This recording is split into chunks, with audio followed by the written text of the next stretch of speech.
Congratulations on acquiring your new reptile companion. Too bad you're going to kill it. According to a number of articles, including one by the New York Times, a vast majority of pet reptiles, 3 out of 4, will die in their first year. Let that sink in. 3 out of 4 reptiles brought home as pets will die in their first year. Have you ever wondered why you rarely see large reptiles? There's Big Boy and Dave doing what they do best. Lounging around, watching TV. It's not what I do best. Unless they're at a zoo. Target. Target, Sunny. Target. Good boy.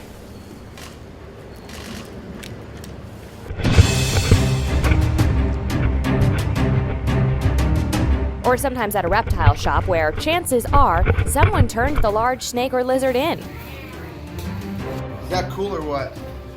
Cool lizard. You rarely see large domestic reptiles on YouTube. If 3 out of 4 of pet reptiles die in their first year, how many do you think live to be Medusa's size? Or Rex's size? How many live to be 15, 20, or 30 years old?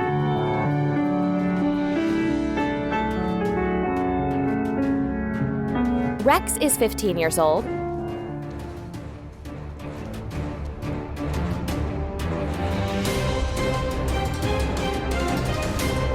Dino is about 20 years old. Medusa is somewhere between the two. Our longest-lived reptile was a red-tailed boa constrictor. We had her nearly 30 years. What's the secret? Even professional keepers seem to have trouble raising large reptiles correctly. Just look at this footage exposing New England Reptile Distributors. These monitors are kept in far too small enclosures, cramped and miserable compared to what Rex enjoys. It's just I have so many monitors. What do you think? Not impressed with me. How are these people in business? All dirty. Don't be this guy. If you're not going to take care of monitor lizards correctly, you shouldn't keep them. It's just I have so many monitors. Oh, come on. Hi, Simon. He loves actually attention. Disgusting. Get out of the business if you're confused how to raise highly intelligent reptiles in a proper, enriched environment. Very, very smart animal. And in this guy's case, I mean literally. You have no business keeping large, intelligent species of monitor if you're not going to raise them correctly.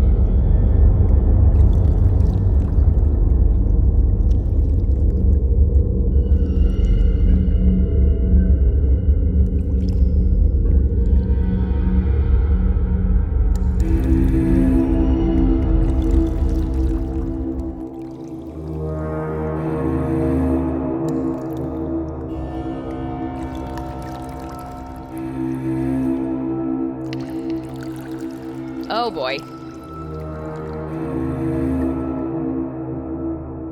Good grief. Disgusting. Oh no.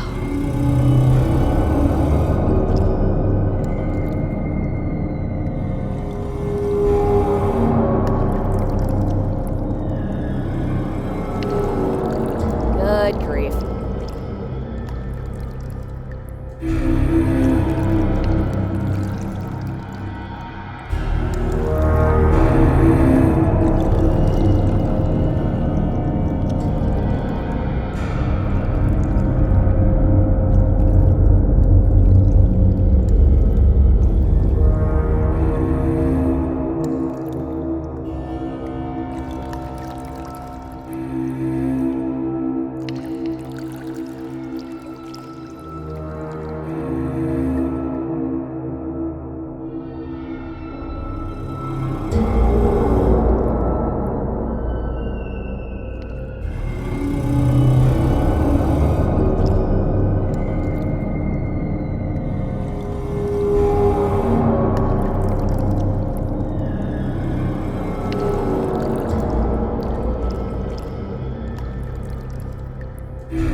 major reptile distributor, and supposedly professionals, quote unquote. Even professional keepers seem to have trouble raising large reptiles correctly. What chances do you have? We're going to show you how. What's the secret to raising reptiles for longevity? Long lives depend on a couple of critical factors most keepers seem to not consider. First, the easy one, temperature. They need warmth. We all understand reptiles are ectothermic. Their metabolisms are slow and thus extremely efficient. Metabolic rates are about 1/10 of a mammal similar in size. One mistake reptile keepers make is having the heat too high and the enclosure too dry. You basically have a beef jerky making machine. And it says 10 hours, I'll just leave it at that. Temperature is 158 degrees Fahrenheit, that's as high as it goes. Small reptiles have a very high surface area to volume ratio, so they can dehydrate super easy, even with a water bowl. So, understand the temperature requirements, and don't cook your companions. Fresh circulating airflow. The doors are built with half-inch coated wire mesh. A very common illness in captive reptiles is respiratory. This is a big reason reptiles perish in captivity. We recommend every reptile keeper have a no-contact temperature laser. You should know exactly the temperature variance of the enclosures, as well as the reptiles themselves, of course. Don't guess, know what temperature it is. Be careful with heating mats. Liquid conducts heat 25 times better than air. This can burn a reptile if used improperly. We have the mats on variable temperature controls. Ceramic emitters too. We keep pads in our auxiliary rollaway enclosures. We use these for education outreaches, schools, sometimes universities. Cane is the best heating mat on the market. They make great heating caves for the lizards outside enclosures. This is just some of the medicine we have for the dogs, horses, and reptiles. We have a background in emergency veterinary medicine. Baytrel is a high-quality antibiotic. We'll talk more on reptile medicine in an upcoming video. It's a video all in itself.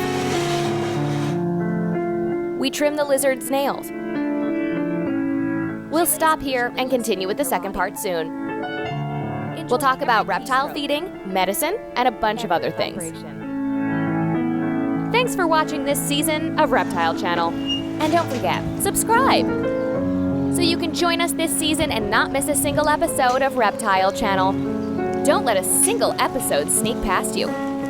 It's just I have so many monitors. Kay knows what keys of the grand piano produce the type of vibration Medusa enjoys. Please subscribe.